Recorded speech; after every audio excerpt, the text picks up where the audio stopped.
I have been in a sexless marriage coexisting for years. It feels like someone keeps stabbing my heart. I feel hopeless and defeated.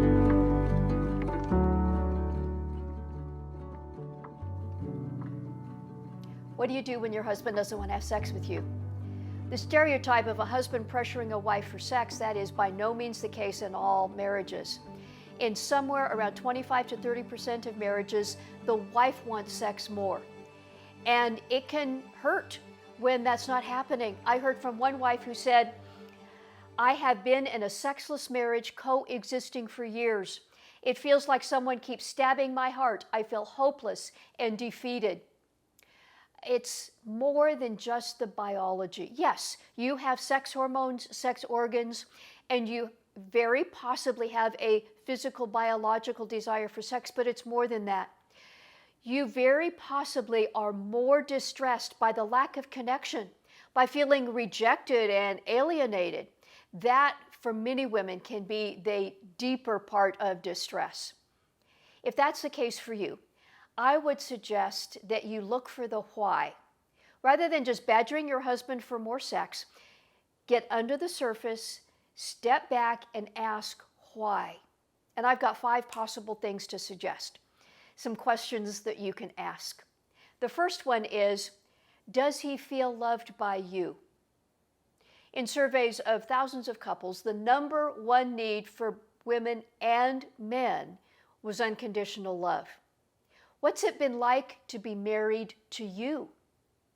Does your husband feel like he can win with you? If not, if he feels like you are constantly criticizing him, if he can never measure up, if he's never good enough, why would he want to come closer to you? Would you want to come closer to you? Can your husband win? Question number 2, are physical issues affecting him sexually? If a man doesn't feel like he can perform, then he's likely to withdraw from sex. Things like erectile dysfunction, low testosterone, especially for some men, substance use and abuse, like alcohol or drugs, lowers a man's libido and makes it harder for him to perform sexually, so he's going to withdraw. If one of those things is going on, he may need some medical attention, and addressing that can change things. Number 3, is your husband too distracted or worried or tired? Even a young, healthy man's body has limits, and fatigue or pressure at work or distractions, that can happen even for a young, healthy man, certainly even more so as the years go by. If those things are weighing on him, it may not be you he is, quotes, rejecting, and that's kind of the bottom line in looking at all of these things. It may not be he's rejecting you. There may be other issues going on, and to ask these questions.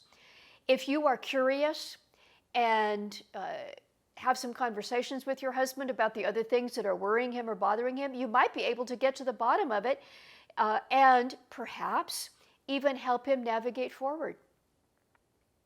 Question number 4, is he or you getting sexual satisfaction elsewhere? That is a hard question to ask, but it's an important one. Pornography in particular is an equal opportunity relationship destroyer. If he is watching porn, it is not about you. You being more sexy will not cure his porn use. And if that is the case for him, that will have to be addressed before healthy sexual intimacy can happen. And question number 5, has he felt rejected by you too often? That does not mean you're supposed to say yes every time he wants sex. But if he is continually rejected, there will come a time when he will not risk and he will pull back. If any of these 5 scenarios are part of why your husband doesn't want to have sex with you, they are fixable. And I want to suggest 2 things that you can do in moving forward and developing a healthier sexual connection, healthier intimacy between you and your husband. The first one is seek to understand, Look at the world through His eyes. Be the invitation. I recently talked with a wife who had been married just a few years, less than 5 years, and it had been almost 2 years since she had had sex, and she was deeply hurt and resentful. She became the invitation. I helped her understand what that means, and she wrote to me the next morning, it happened. It can happen for you too, with a high degree of likelihood. Look at the world through His eyes and be the invitation.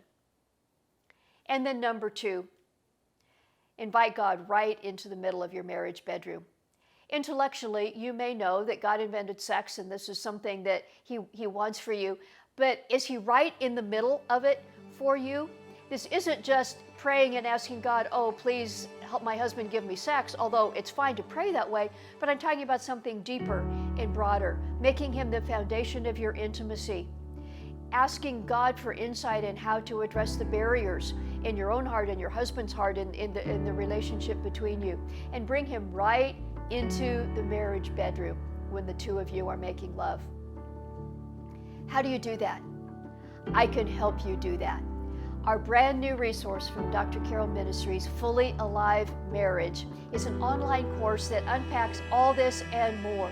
When you said, I do, you were expecting lasting connection and intimacy and, yes, sex, and yet the many barriers to that kind of a fully alive marriage happen to every couple. Every single couple needs to learn things for that marriage to be fully alive, and I can help you learn that. This online resource has 10 video modules. It has worksheets for both you to do individually and you to do, if God willing, you and your husband are doing this together. It has prayer support, and right now as we're launching, there are live Zoom group video sessions with me where I can unpack the material with you and answer your questions. FullyAliveMarriage.com. 2 of those video modules are directly around intimacy and sex. And the other modules all play into this as well, helping you with communication and trust and dealing with past baggage and expectations and what kind of investments do you make for a fully alive marriage that lasts with good sexual intimacy. FullyAliveMarriage.com. I would love to see you there.